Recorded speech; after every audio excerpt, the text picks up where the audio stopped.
do you know whether you're sad or whether you're actually depressed?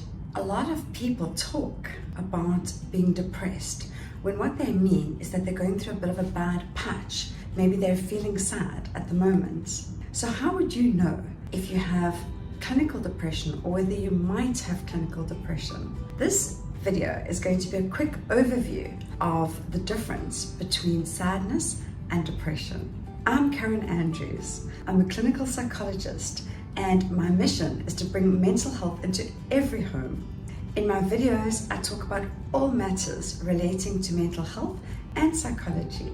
Sadness or grief is inevitable because loss is a part of the human experience, and we cannot avoid the experience of loss in our lives. But sadness is an adaptive, in fact, it's a healthy response, whereas depression is a mental illness that requires intervention. So what is sadness? Sadness as an emotion is a bit like the weather. It comes and goes, and you may experience all kinds of emotions within a single day. Sadness is not a state of being. It's temporary, and it usually doesn't last for very long, although it may recur very frequently depending on the reason why you're sad. If your sadness is part of grief, then it most probably comes in waves. The waves may be incredibly intense and overwhelming when you experience them, but between the waves, you may actually feel quite normal. And in fact, when you're grieving, realizing that you're feeling normal and maybe even laughing can actually trigger a whole new wave of grief. The sadness of grief is also specifically connected to thoughts or images about the loss or the person who has been lost. Grief or sadness doesn't usually impact your self-esteem. It doesn't change your opinion about your self-worth. It tends to fluctuate from day to day, and over time, it usually does get better.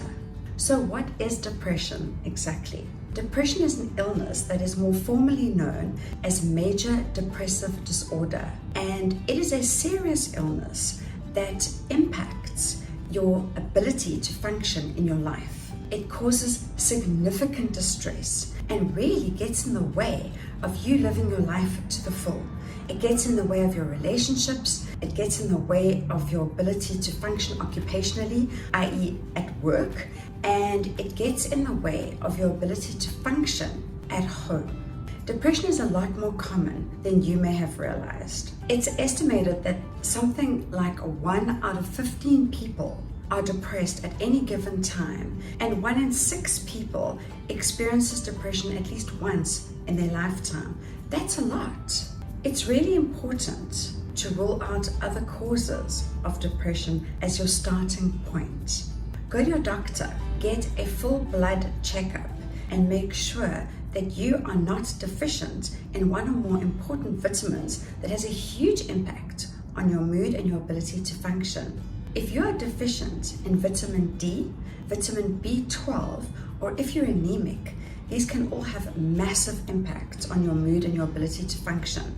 Another problem that does crop up as a cause of depression is thyroid issues. So it's important that you rule these things out. So what are the signs of depression or depressive illness? Sadness is one of the major symptoms, but sadness is only one in a constellation of symptoms that must present together for you to be diagnosed with depression.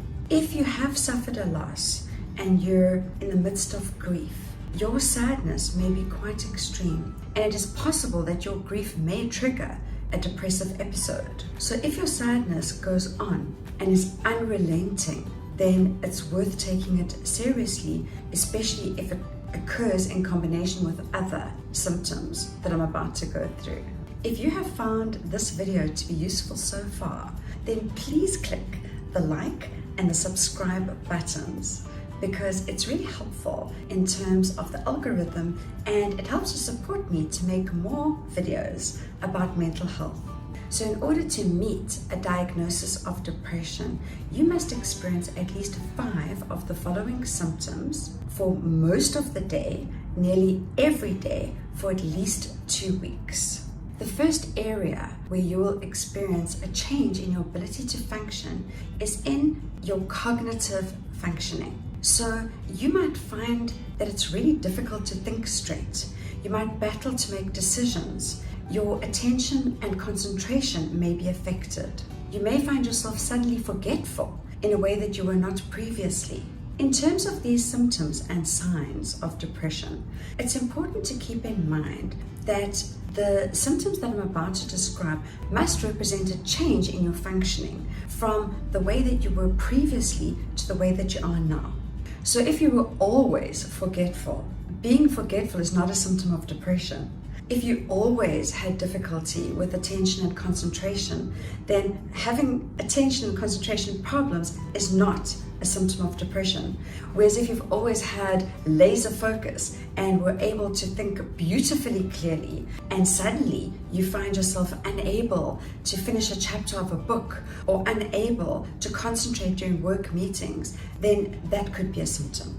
The second important sign is that you will feel a negative change in your ability to enjoy the things that you used to enjoy. Depression is characterized by an inability to feel joy or to take pleasure in things, especially from the things that you used to enjoy or take pleasure from. Maybe the things that used to cheer you up just don't work anymore. The third major sign is a big change in your mood and your emotions. Often depressed people will talk about feeling flat or empty. Others may have a mood that goes up and down like a yo-yo. Some people will find themselves extremely irritable with a very, very short temper and a very short fuse in a way that they never used to have.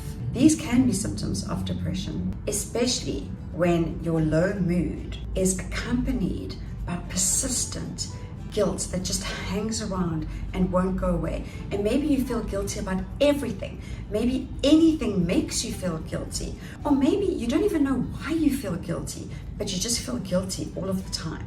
Self-loathing is also common. You really just feel worthless, as if you're not important and nothing matters, nothing about you or your life is meaningful. And you might feel helpless and out of control.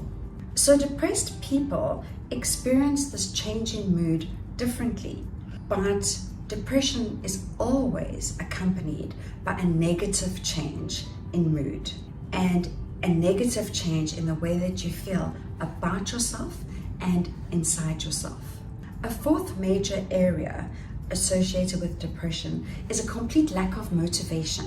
You might find that you just can't be bothered to do anything. You cannot find the motivation to do the things that you would normally do in your day. You might find yourself just going through the motions, or as if you're living on autopilot. This is very common in depression. You might find it really hard to motivate yourself to do more than the minimum, and sometimes you might not even be able to manage the minimum. The fifth area of symptoms relating to depression is physiological symptoms, things that happen in your body. Firstly, depression almost always causes problems with your sleep. Maybe you'll be unable to fall asleep, maybe you'll wake up during the night and not be able to go back to sleep, or very early in the morning and be unable to go back to sleep. Or maybe you will sleep heavily, dreamlessly, for much longer than you would normally do. Sleep disturbances are nearly always associated with depression. Whether you sleep too much or too little, you will likely feel exhausted when you wake up, and you may battle to find the energy to do anything at all. Sometimes, in severe cases, you may not even be able to manage a shower. Fatigue also sets in really easily through the day. You may find yourself utterly exhausted by lunchtime, where usually you would have had plenty of energy to get through the day. Changes in appetite are common. You may lose your appetite and eat much less than you normally would. Or you may find yourself comfort eating throughout the day. Either way, you probably will not take much pleasure in food. Even if you're eating too much, the food will be almost tasteless in your mouth. You'll be eating for the sake of eating rather than digging in and enjoying your meal.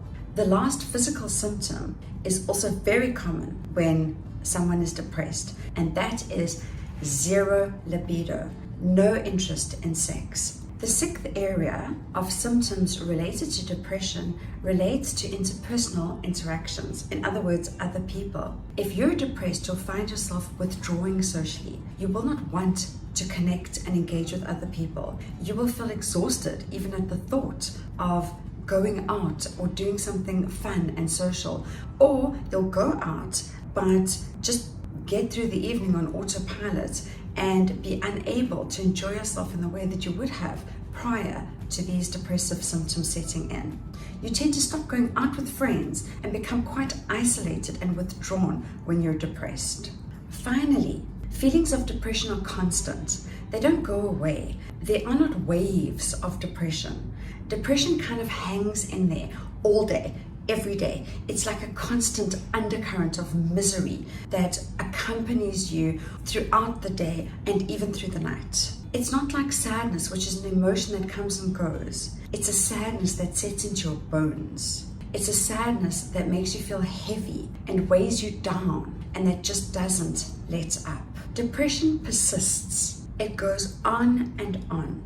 And to meet the criteria for depression, you must have experienced these feelings and these symptoms for 2 weeks or more. Often, people will be depressed for a long time before they actually realize that they're depressed. Lastly, depression gets worse. If unattended, it does not go away. Many people think that if you just kind of ignore depression, that it will sort itself out, that it will go away on its own, but that is not the case. If left untreated and unattended, depression usually gets worse over time. So you have to take it seriously. If depression becomes severe, thoughts of suicide may be present, or they may be present and escalate and get much worse. You might feel like you can't stand to go on because it's just too hard. You might start to have thoughts that you're a burden on others, or that others would be better off without you. This is when depression starts to get dangerous. What a lot of people don't realize is that depression is not only dangerous in terms of the possibility that you may suicide. Depression is dangerous because of the massive impact that it has on your overall functioning and your ability to live your life, to engage with your family, to function at home, to function at work, and to have relationships. It's also dangerous because of the horrible impact that it has on your physical person. Depression is associated with all kinds of illnesses and systemic disorders. Depression is highly treatable, and depression responds quickly to the proper treatment. If you're in doubt, get a professional diagnosis. Generally, early intervention is the most effective, but even chronic and severe depression can respond well to the proper combination of medication and psychotherapeutic treatment. The proper treatment for depression is absolutely life-changing. So if you're experiencing some or all of these signs and symptoms, then please take yourself seriously and reach out to a licensed psychologist or a medical professional to get a proper assessment and diagnosis. If you've enjoyed this video, then please let me know in the comments, and please let me know if you'd like me to answer a specific question about mental health that you may have, or if this discussion has brought up some questions that were not answered. Please do let me know.